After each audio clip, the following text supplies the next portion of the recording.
Hello and welcome to StudyIQ. I am your friend Rahul Saigaonker. Today's agenda of our discussion is international relations. Under the domain of IR, we are going to focus on Indo-Pacific region. But before I give you the context of our discussion, there is a small notice for all the UPSC civil services aspirants. StudyIQ's most comprehensive program, that is Prelims to Interview Guidance Program Batch 4, is about to begin from May 5th. So you have a couple of days to enroll for this program. Now you'll have a question, sir, why should I enroll for this program? As I tell you always, this is the most comprehensive program where StudyIQ will be hand-holding you from day one, from your prelims till your interview preparation. If you clear your prelims examination 2024, the entire expenses of mains residential program would be borne out by StudyIQ itself. There would be interview guidance program, there would be mock interviews, there is already one-to-one mentorship, group mentorship, the current affairs program, everything is included in this particular program itself. It's a very comprehensive package at a very affordable price. Now, if you want a discounted price, you have to use my code Rahul Life. You can go on the website. You can also download the app where you can enroll for this program. Enroll soon. I'll see you in the class, right? All right. As I was telling you, our discussion is about Indo-Pacific because something is brewing in Indo-Pacific. What has happened recently? A very big news has come. NATO, North Atlantic Treaty Organization, has announced that it is going to open a liaison office in Japan. You heard me right. NATO is opening an office in Japan. NATO, predominantly, which is Eurocentric, it has announced that they are going to open a liaison office in Japan. Now, what exactly is happening here? We'll try to understand the news. We'll try to understand the context of that. We'll also raise a question that is it such a huge news or huge stuff? Were there already indications of this happening? And at the end of the discussion, we'll also talk about India. How is it going to impact India? Of course, we'll talk about China as well because there is a huge China angle to this particular news. We'll understand all these things. But first things first. First, we need to talk about NATO. What is NATO? I'm quite sure all of you know about North Atlantic Treaty Organization. It has been in news for almost past 1.5 years extensively because of the Russia-Ukraine war. Since the Russia-Ukraine war has begun, NATO has been continuously supporting, not directly, but indirectly through providing arms and ammunition to Ukraine. NATO is a collective defense bloc. Please try to understand. NATO is not a collective security model. If you are from political science and international relations, you will know what the difference between collective defense and collective security. Collective security is basically a universal security concept. Say, for example, United Nations model. If United Nations basically sets up an army or enters into a war, it is considered as collective security because all the members of United Nations would be supporting it. But this is a collective defense pact. Collective defense is basically like, in very simple language, I can say it's a group of friends. It's a group of friends who protect each other. If one enemy attacks one particular person, all the friends would attack that. That's the basic idea. And it has its origin in the Cold War. We all know collective defense models came up during the Cold War. It came up in 1949 for the first time. As a retort for this, NATO, the Russians, or at that time it was USSR, they also started their own Warsaw Pact. But after the Cold War ended, Warsaw Pact ended, but NATO has still continued even after 1991. So NATO is a collective defense bloc where they basically focus on mutual defense of one another. When a non-member attacks one of them, NATO is going to give a response together. NATO is headquartered at Brussels in Belgium. So what has happened? NATO, it has recently announced that they are going to open a liaison office in Japan. And Japan is not a member. First of all, you need to understand they are going to now open an office in Japan, who is not a member. Japan, I would say, East Asian country, or I would say it is at the center of Indo-Pacific. Along with India, Japan is a very important player in the Indo-Pacific region. South Korea is an important player. China is there. Australia is there. So a very important player from Indo-Pacific. They are allowing NATO to open an office, and it has been confirmed by both Japanese as well as NATO officials. Although negotiations are still underway, that will Japan be bearing all the expenses, meaning Japan side, will they provide office space or not, or shall NATO have to use their own funds to set up this office? This is still being negotiated. So we're waiting for that, but it has been confirmed that NATO is going to open office in Japan. Now, apart from that, NATO and Japan, they already have some sort of extensive relations right from before, because they had a treaty before in 2014 itself. They had signed Individual Partnership and Cooperation Program. It was IPCP before, but now in 2023 they have highlighted, or they have taken it forward by signing ITPP. That means a treaty where it is going to be individual treaty for peace and promotion for both the countries. Now they are going to focus more and more on cyber security. They are going to focus on stopping the disinformation also. You do know that Russia uses the means of disinformation, China uses the means of disinformation. To stop it, NATO and Japan are going to come together. Apart from that, they are also going to focus on space collaboration. So this is just the news about NATO and Japan. But the big question for our discussion today is, was this a huge surprise?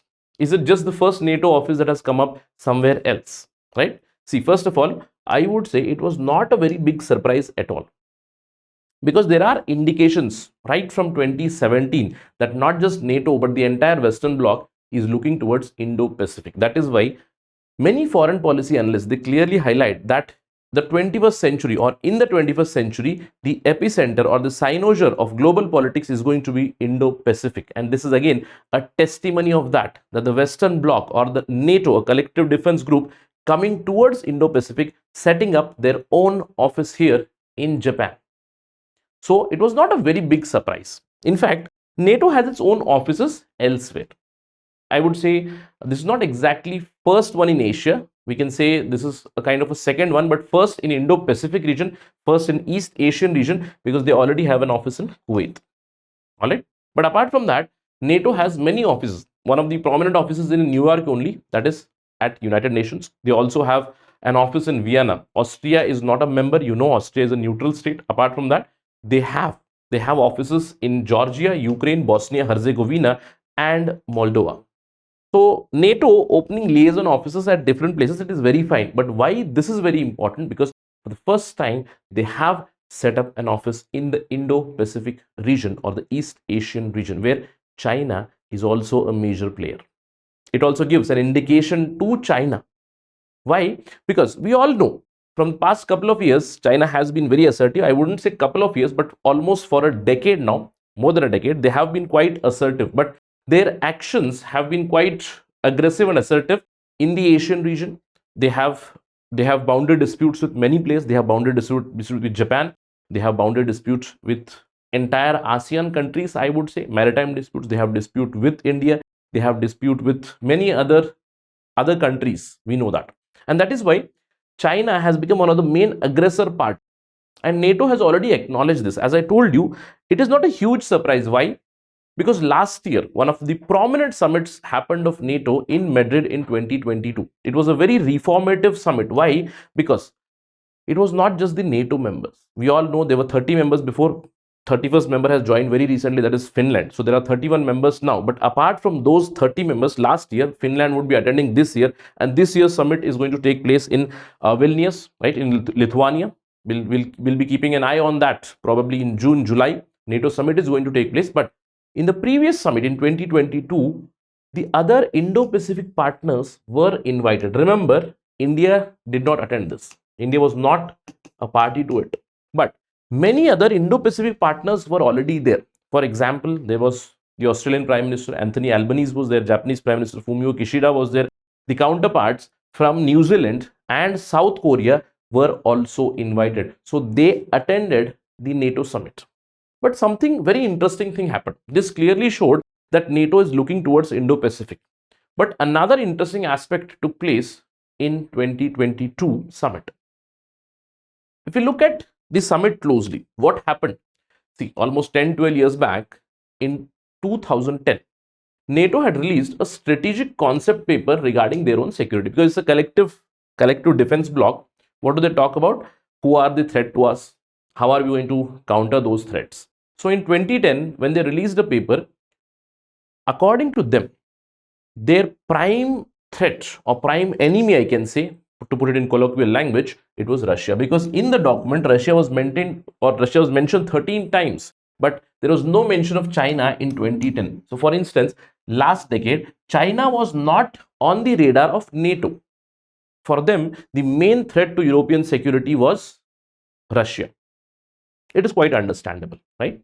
But down the line, almost 10-12 years later, in the summit in 2022, these NATO leaders categorically highlighted, of course, they do know that Russia is the enemy, Russia is the enemy, Russia is the aggressor even now, but along with Russia, they mentioned that China is substantially building up its military forces, including nuclear weapons, bullying its neighbors, and it is threatening Taiwan.